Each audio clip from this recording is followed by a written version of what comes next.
সকাল সকাল মেয়েকে রেডি করিয়ে একবারে স্কুলে নিয়ে চলে গেছি, আর স্কুলে পৌঁছাতে আমাদের অনেকটাই লেট হয়ে গেছিলো। আর মেয়ের বন্ধুবান্ধব প্রায় চলে গেছিলো বলতে। তো যাই হোক, স্কুলে এসে মেয়ের অনেকটাই ভালো লেগেছে। কয়েকজন বন্ধুবান্ধব ছিল, তাদের সাথে দেখা হলো, ম্যামদের সাথে দেখা হলো।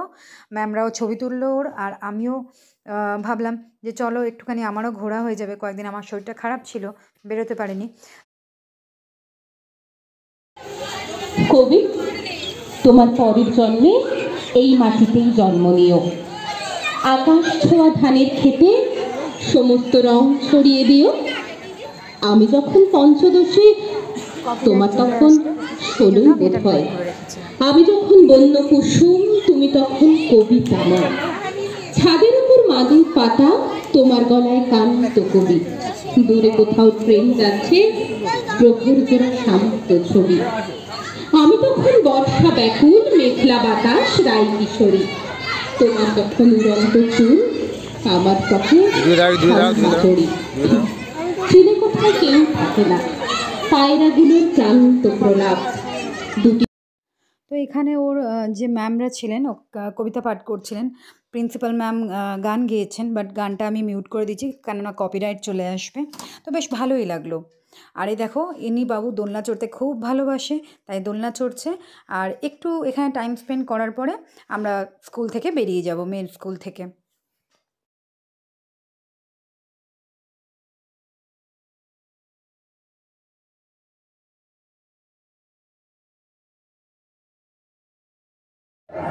যাও মামা। মেয়ের স্কুল থেকে বেরিয়ে আমরা চলে এলাম আমার স্কুলে। নতুনভাবে আবার স্কুলটাকে দেখছি, বেশ ভালো লাগছে। আর ভাবলাম চলো মেয়েকেও ঘুরিয়ে আনি স্কুল থেকে। যে স্যারগুলো এখনও আছেন, রিটায়ারমেন্ট হয়নি যাদের, তাদের সাথেও দেখা হলো, আর মেয়েকেও দেখা করালাম স্যারদের সাথে। বেশ ভালো লাগলো স্যারদের সাথে দেখা করে। চারিদিকে এত হইচই যে ভয়েস দেবো সেটা আর হয়ে ওঠেনি, কারণ প্রচণ্ড ভিড় ছিল। আর বুঝতেই পারছো, বাচ্চারা যেমন থাকে হইচই তো হবেই। আর এই হচ্ছে আমাদের পুরো স্কুলের ভেতরটা আমি দেখালাম, যেখানে পুজোটা করা হয়েছে। আর বাকি স্যারদের সাথে যখন ছিলাম তখন ভিডিওটা করতে পারিনি। এক কথায় বলবো, স্কুলে এসে বেশ ভালো লাগলো। আমূল পরিবর্তন হয়েছে, অনেকটা উন্নত হয়েছে। আর এখানে স্কুলের যে বাচ্চাগুলো রয়েছে তাদের আঁকা ছবিগুলো এখানে এক্সিবিশনের জন্য রাখা হয়েছে। এখানে আর বেশি দেরি করব না, এবার মেয়েকে রেখে আমরা একটু বেরিয়ে পড়ব। কোথায় বেরোচ্ছি, কোথায় যাচ্ছি পরে বলছি। তো এই তো আমরা বেরিয়ে পড়েছি অলরেডি আমাদের গন্তব্যর দিকে। অ্যাকচুয়ালি গন্তব্য তখনও ঠিক হয়নি। আমার হাজব্যান্ড বললো চলো তোমাকে একটু ঘুরিয়ে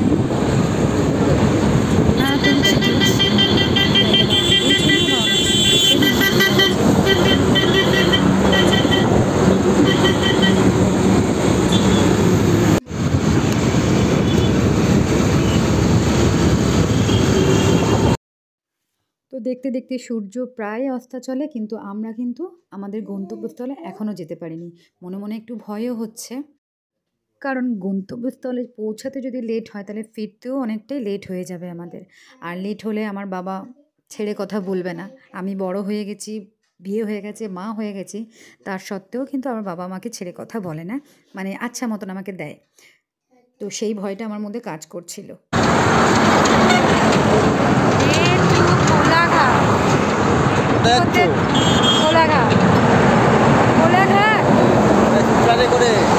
धन्नो मेरा धन्नो धन्नो से शूटर धन्नो से Golaghat first time.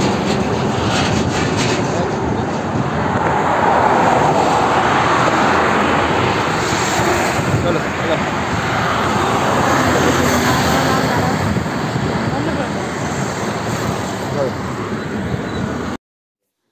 So ultimately পৌঁছে গেছি। আর বুঝতেই পেরেছো কোথায় এসেছি। তো খুব জোর খিদে পেয়ে গেছিলো। এখানে সামনেই যেটা পেয়েছি আমরা, শেরে পাঞ্জাবটা ছাড়িয়ে এসে তার অপোজিটের দিকে একটা এইচএফসি ছিল। কেএফসি নয় কিন্তু এইচএফসি, মানে কেএফসির ভাই এইচএফসি। তো এটাতেই ঢুকে গেলাম। আর কি কি খাই না খাই চলো তোমাদের সাথে শেয়ার করি। প্রচণ্ড খিদে পেয়েছে, আর থাকতে পারছি না।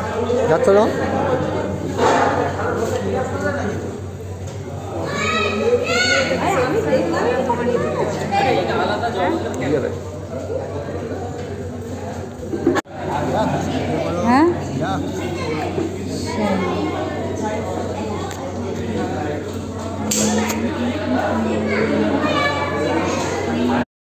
আমাদের ঠাকুরপুকুর থেকে কোলাঘাট পৌঁছাতে মোটামুটি তোমার 2 থেকে 2.5 ঘন্টা সময় লেগেছে। আর তারপরে বুঝতেই পারছো কোমরের অবস্থা ভালো নেই, পায়ের অবস্থা ভালো নেই। যা রাত্রে বাড়ি ফিরে তার অবস্থা বুঝতে পেরেছি যে কী হচ্ছে না হচ্ছে। তখন তো ঘুরে নিয়েছি, এর পরেরটা বুঝতে পেরেছি কী হচ্ছে।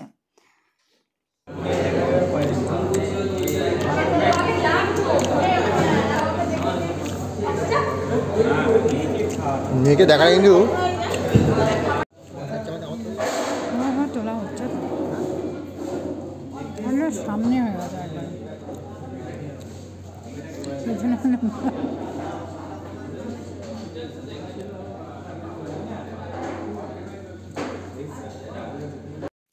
তো আমরা আগেও একবার কোলাঘাট এসেছি, বাট তখন বন্ধুর গাড়িতে করে এসেছিলাম। আর এইবার প্রথমবার আমরা স্কুটি করে এসেছি, আর এক্সপিরিয়েন্সটা খুবই ভালো ছিল। তো এই চেপটাতে আমার সবথেকে ভালো লেগেছে চিকেন বার্গারটা, আর মেয়ের জন্যও নিয়ে নিয়েছিলাম। আর মোটামুটি ভালোই ছিল বলতে পারো। এই যে আমাদের খাওয়া দাওয়ার পর্ব শেষ হয়ে গেছে, এবার আমরা বেশিক্ষণ আর লেট করিনি, ওখান থেকে বেরিয়ে পড়েছি বাড়ি আসার উদ্দেশ্যে। বাড়ি এসেছি যাওয়ার তুলনায় খুব তাড়াতাড়ি, মানে ওখানে যেখানে 2.5 ঘন্টার সময় লেগেছে সেখানে আমরা বাড়ি এসেছি 9টার মধ্যে, মানে 2 ঘন্টা। 7টায় বেরিয়ে 9টায় বাড়ি ঢুকে গেছি।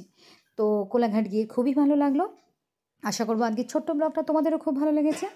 আর তোমরাও যেতে পারো, আমরা স্কুটি নিয়ে গেছিলাম, তোমরাও বাইকে করে স্কুটি করে অনায়াসে যেতেই পারো যদি কোমরের অবস্থা ভালো থাকে। তো চলো আবার দেখা হবে নতুন ভিডিওতে।